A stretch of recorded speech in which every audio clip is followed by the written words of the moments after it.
Hello, I'm Paul Beckwith, and in this video, I'm going to give an overview of some of the climate change papers and stories and information that I've come across in the last week. There seems to be, a lot more in the news these days, especially since we're in the northern hemisphere or boreal summer. Lots of torrential rain events, lots of flooding events. I experienced one myself. Visited Toronto on this past weekend, and I was walking next to the Don Valley Expressway in the Don Valley. Walked to an old brick factory. It's called the Evergreen Brick Works now, and then had Newton, of course. And then I was walking back. Well, on the hour walk to the south in the valley, Newton often, would go and run into the creek and swim in pools of water and so on. Coming back, there were torrential rains, and it was actually quite amazing how quickly the ravine filled with water. I mean, there was torrential rain, so, it led to raging raging river where there was a little tiny creek, and the water came up so fast it was quite incredible to see. Of course, my umbrella was in the car, got kind of soaked. Parts of Toronto had 125 millimeters of rain, or 5 inches, namely in the airport and also in west end of Toronto, Mississauga, and streets were underwater, cars were submerged. Other patches, like where I was only a couple inches. So, it was very scattered, intense rain events. And so this is the second flood in about a month for Toronto. Montreal got nailed. Anyway, let me go and talk about all of the things that have been happening. And of course, we've got the Democratic Convention on. I'm trying to watch the most famous people speaking. I'm trying to catch glimmers of climate change from the convention, and there should be way more. I can't believe, it's amazing to me how the U.S. election cycle can just go on and on and on. It seems to go on forever. But anyway, let's have a look at what we see here. So first of all, I'll just show you some of the Twitter stuff. So I did a detailed video, as you know, on the Arctic Ocean CO2 sink, how it's failing due to the accelerating coastal erosion of the permafrost on the coastlines. Global mean sea surface temperatures set a record high in 2023. They were these so-called supermarine heat waves in the ocean. Let's just keep going. Global sea ice has lost 13 to 15% of its planetary cooling effect since the early to mid 1980s. We know that we're rapidly losing sea ice, not just in Antarctica, but in Antarctica, or not just in the Arctic, but in Antarctica. So there's a lot of polar warming, polar amplification, and a lot of it is due to the sea ice. It used to reflect away so much sunlight, and with much less ice, there's more solar absorption at the poles.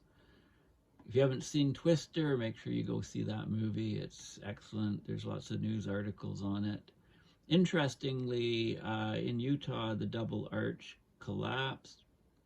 Geologists say it was inevitable. I mean, there's lots of these stone arches that were caused by wind ablation and erosion, also by water movement. You get these natural arches formed of this, and one of them collapsed, and maybe it was small earthquakes shaking it, maybe it was helicopters creating vibration in the air, or a nearby highway, or there's lots of different reasons why these things might collapse. I talked about this up above. Scientists sound the alarm after making concerning discovery about the cooling power of sea ice. So sea ice is very important for cooling the poles. As there's less and less sea ice, there's less and less cooling of the poles and greatly accelerated polar amplification. A little bit of election news. 78% of young voters say climate change is motivating them to vote in the 2024 election. So here's some of so in Georgia, North Carolina, Nevada, and Arizona, 92% of young Democrats, 67% of young Republicans, 70% of young independents are being motivated to vote. They're worried about climate change. They want the government to prioritize climate. And here's, this is the importance of candidates prioritizing climate change. Must prioritize Democrats 51%, Republicans 28%, Independents 31%, and prefer they prioritize. The numbers are still high. So if you add these two numbers together, it's like most people, you know, even among Independents and Republicans. Okay, there was off Sicily, there was a water spout. We're getting more and more water spouts because of the unstable atmosphere, and this one happened to hit a luxury super yacht and sink it. You know, very, very random and rare event. You know, the yacht was, I mean, these things, these storms and water spouts are very, very localized. So this is like the worst luck for this super yacht, which was sunk, you know, by water spouts. When will climate change turn life in the U.S. upside down? There's a good article on Yale Climate Connections talking about that. 4 pillars of stability for life on Earth, and we're close to tipping points and collapse. This is the Toronto storm that I experienced, record rainfall in the Greater Toronto area. Signals a future with frequent severe storms. This is in Mississauga, I believe, you know, which is West Toronto. Here's another storm. This is in the U.S. between Oxford and Monroe, Connecticut. 15.33 inches of radar estimated rainfall. Another 100-year event, especially in this region. You know, warmer atmosphere, more rain. Environmental groups that never previously endorsed a presidential candidate, they're saying supporting Harris because of her record has brought hope to climate activists around the country. Multiple universities, including Arizona State University and University of California, San Diego, they're now requiring students to take climate change courses starting in the 2024-2025 academic year. So climate change courses are becoming mandatory in some universities. This couldn't happen soon enough. This is Highway 410 in Ontario near Highway 401, completely underwater. So look at this. These cars are here on one side, and look at this. The road barrier is basically acting as the walls of a huge, massive swimming pool. You know, it's just this. So this was the storm. This is on the west end of Toronto. You know, pretty incredible. Warming has more than tripled the odds of severe wildfires in Canada and the Amazon last year, according to a new report. I'll talk a little bit about that report. I might do a separate video on it. Very extensive report. Sea level rise, you know, is on the rise. It's accelerating up. See the curve? It's not a straight line. It's angling upwards. It's a curve upwards. And here's Hurricane Ernesto coming through, you know, hit Bermuda as a Category 2, I believe. But anyway, this is a hurricane, and look, you can see smoke from the wildfires being pulled. This is, talk about cascading climate change things, talk about connections. So you got wildfire smoke being trapped and circulating a hurricane. A good article by Marshall Shepard. He was driving home and he encountered very, very heavy rainfall, and he was wondering if this intensity is a sign of climate change juicing, and the car wiper blades can't keep up. So he did an analysis in Forbes.com and Climate Central on, are your wiper blades moving fast enough for today's rainstorms? Here's some of the smoke, the long-range transport of smoke from Canadian fires crossing the Atlantic going into Europe. Now, as Ernesto was coming up, some of the smoke was circling it, and I showed you that image. So more and more wildfires going on. Here's a paper on the sensitivity and vulnerability to summer heat in U.S. cities. So it goes through every major U.S. city. It has 1 meter resolution, unprecedented resolution, and it shows the heat indexes in all these different places and tells you which cities are going to be most uncomfortable, in the now and moving into the future. There's my permafrost thing. Jasper, of course, Jasper in Alberta burned down. People are able to return to their homes now, but, well, a third of it burned down. And the lesson is build back better. Metal siding, metal roofs, fireproof materials. What's the point of rebuilding places that can just burn down in another fire? This is the peer-reviewed paper on the Arctic Ocean absorbing less CO2. If we carry on the way we're going, I can't see this civilization lasting the end of this century. I guess either, Roger Hallam's in the British jail right now. He's got a 5-year sentence. There's lots of tweets coming from him. I assume there are people that are tweeting on behalf of him, because I don't know if they, maybe he just has all this time in the jail cell and has an iPhone. I don't know. But, there's no going back when we cross tipping points. And there was a paper, John Cook, another guy, make sure you know about him. He just published a paper. They use machine learning model to detect climate misinformation in 5 million climate tweets, finding over half of the misinformation tweets involve personal attacks. Ramsdorf, was retweeting. I mean, John Cook wouldn't miss his papers. It's not just climate. Are we ignoring other causes of disaster? Policymakers, poor planning, poor zoning, engineers not anticipating what's going to happen. Here's the day I was in Toronto, at Toronto Pearson Airport, had 128.4 millimeter, which set a record for the day. That's over 5 inches of rain. And the records go back to 1937. So here we go. Here's the airport right here, and right in the bullseye of all this rain. There was a big water break in Montreal near the bridge here. It caused lots of flooding. Look at all this flooding in that region. And they're not sure of the cause, but Montreal had massive flooding just a few weeks ago. Maybe it weakened the soils and infrastructure, put undue stress on the pipe. I think it's a 2-meter pipe, or about 6 to 7 feet in diameter. It's a big water pipe.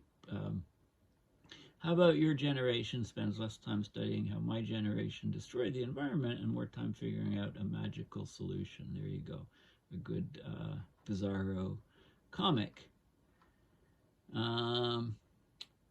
And right, so it goes on and on. Loads of, this is pretty impressive. A storm comes by and then the bouncy castle goes flying through the air. Hopefully there's no kids on it as it's going flying through the air.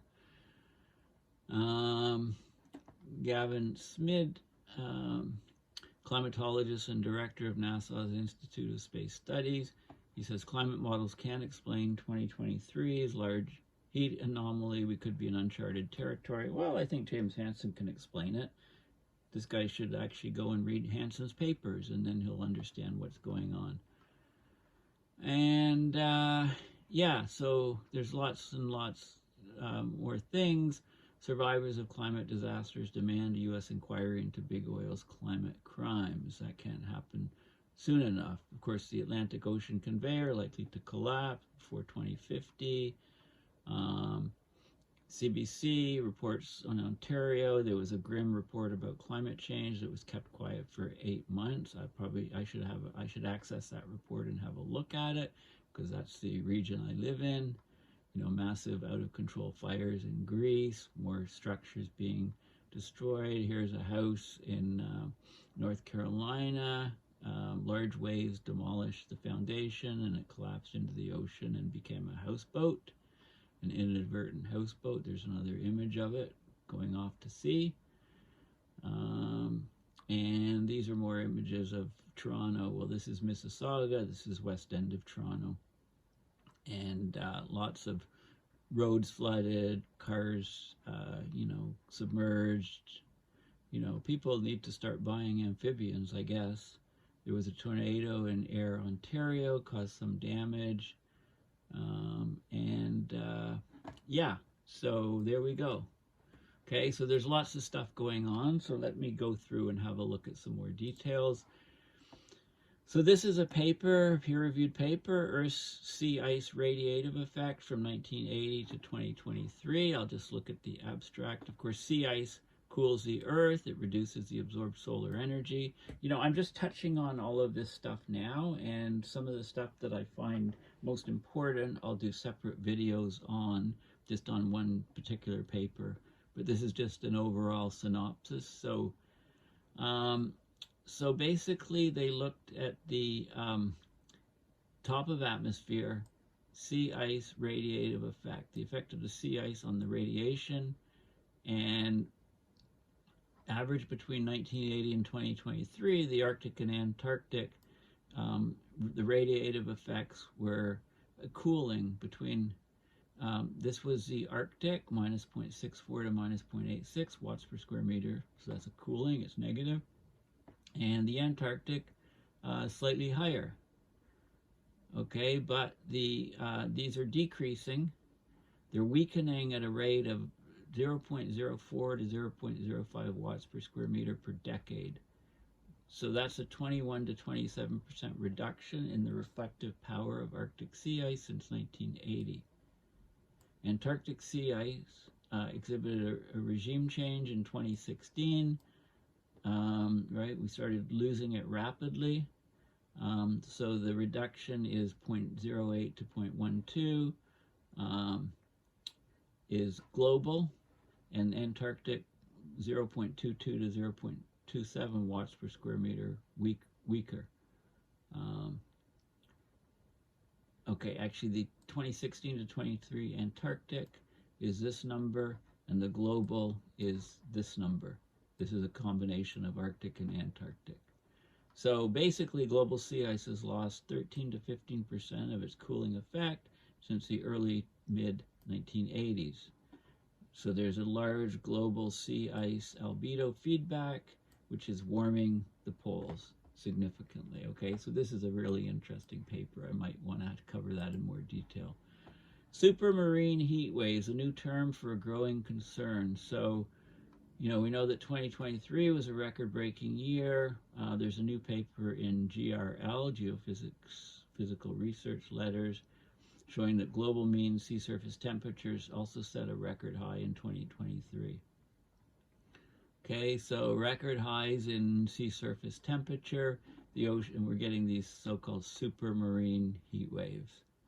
Okay, you can see these areas where the heat waves are worst. Okay, and it has many spin-off effects. For one thing, the hurricanes are a lot stronger. And this is additional information from National Centers for Environmental Information, NOAA, on this report. Okay, you can download the report, you can see all of the data and so on global temperature changes. There's a peer-reviewed paper, Record High Sea Surface Temperatures in 2023, that was also published. And it talks about the record high temperatures and anomalies in ocean temperatures around the planet. Survivors of climate disasters demand U.S. inquiry into big oil's climate crimes. Okay, so I mentioned that in the intro. More than 10,000 people signed a letter to the Justice Department. They want a federal investigation into industry's misinformation in the U.S. These are people who, for example, somebody in Paradise, California, they lost their house. 90% of the town was burned to the ground in the devastating 2018 Camp Fire, killed 85 people. And now they're demanding the fossil fuel industry be held accountable for its role. Okay, so they're trying to lobby and get the government. So it's anybody who's been adversely affected by climate change. It's climate survivors, basically. Okay, There's machine learning models that can identify stimuli of climate change misinformation on social media. This is the paper that John Cook is involved in. So they're looking at misinformation about climate change, posing a substantial threat to societal well-being, prompting the urgent need for effective mitigation strategies. Think Twitter, think Elon Musk. They use an augmented computer-assisted recognition of denial and skepticism. You have an acronym, of course, CARDS, to categorize climate claims on Twitter. They looked at 5 million climate-themed tweets over a 6-month period. Over half of the contrarian claims involve attacks on climate actors. Okay, so misinformation and attacks on messengers. Urban outdoor heat exposure. There's a very interesting article, and it looks at all of the different cities. So you've got all of the different cities, and you've got temperatures and standard deviations of temperatures. These climate heat index so the cities in the U.S., the major cities are all ranked for climate hazards. So there's a paper, a full paper, which is probably worthwhile looking at heat in cities. This is the Gavin Smith article, Why 2023's Heat Anomaly is Worrying Scientists. Well, the short answer, from what I understand, is well explained by James Hansen and the sulfates, and he talks about other things here. Of course, not going to acknowledge the work of Hansen. Are your wiper blades moving fast enough for Sunday's rainstorms? There's an analysis of wiper blade speeds and power and how much water can be cleared from windshields, and depends on your speed and many other factors. Often the wipers are being overwhelmed and people have to slow right down.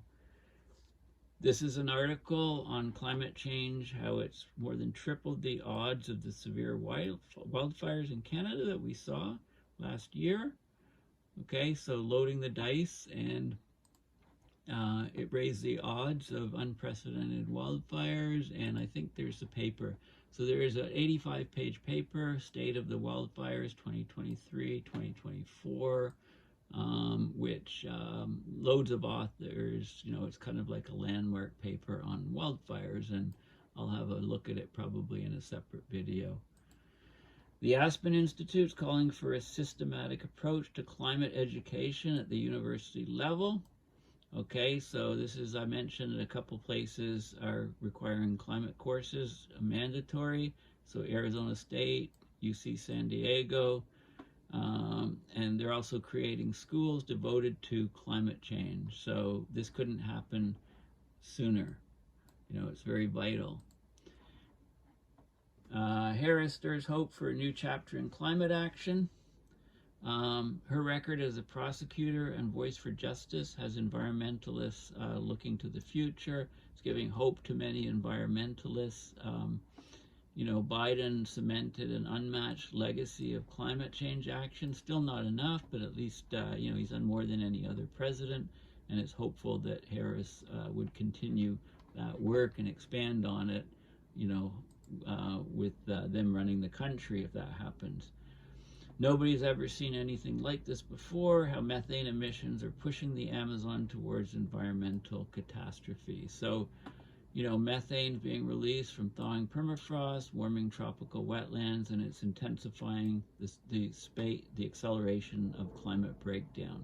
So curbing methane is very important. I might end up talking about that as well. Well, let's look at the other end. There was an article here on characterizing super spreaders of low credibility content. So basically, a lot of the junk on Twitter is just from very small number of super spreaders, right? So it makes it a lot easier to curtail, but that's not being done at the moment. Globally unequal effect of extreme heat on economic growth. This is a very important paper because we're getting extreme heat around the world more and more often. And then there's a bunch of IPCC reports, which I'm thinking of going into in great detail and covering, but I haven't done that yet. This is Hanson's website. Make sure you check from time to time. He's probably due for a post, any day or any week now. More IPCC reports, my YouTube. So let's have a look at some other things here. Okay. This is a paper on global net climate effects of anthropogenic reactive nitrogen. Okay, anthropogenic activities have substantially enhanced the loadings of reactive nitrogen in the Earth's system since pre-industrial times, contributing to widespread eutrophication of water bodies and air pollution. Increased reactive nitrogen can influence global climate through a variety of atmospheric land process effects. The anthropogenic reactive nitrogen causes a net negative direct radiative forcing of minus 0.34 watts per square meter in 2019 relative to 1850. The net cooling effect is a result of increased aerosol loading, reduced methane lifetime, and increased terrestrial carbon sequestration. Okay, so they look at the reactive nitrogen effect. It's a bit of an obscure paper, but it's interesting.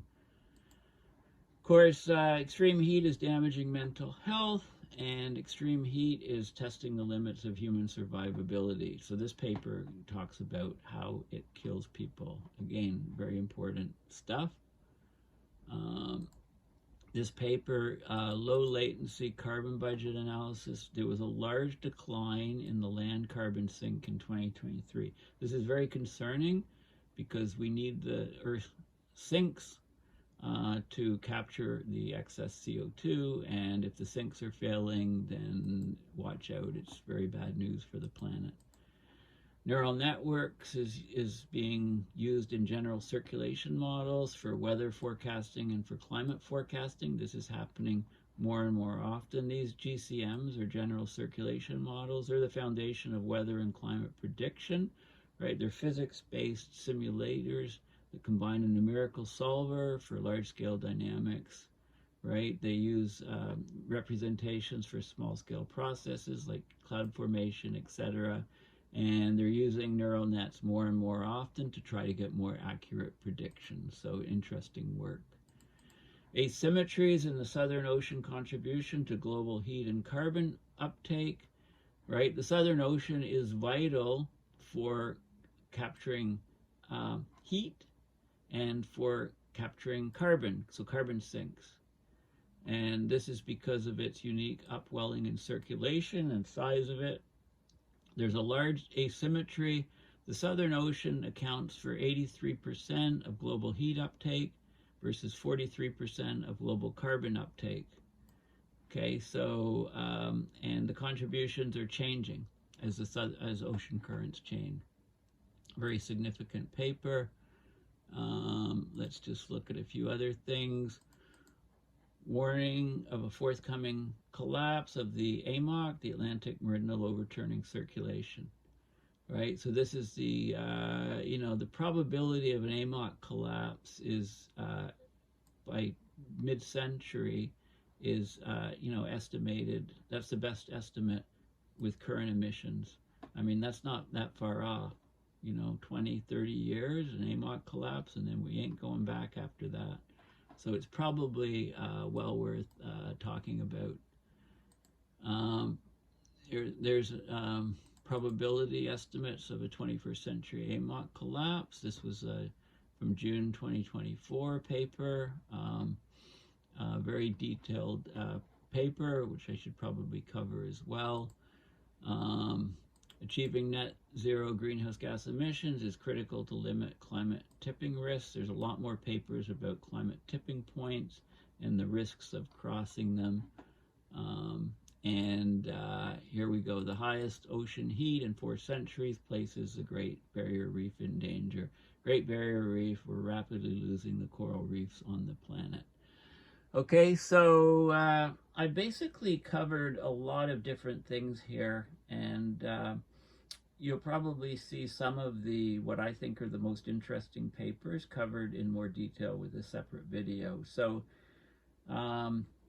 feel free, please, to tell me what, say, your top 2 or 3 or 5 topics would be that I've sort of brushed on here that you'd like to see with a separate video, and I'll see what I can do. Thanks for listening. Please consider donating at PayPal to support my research and videos.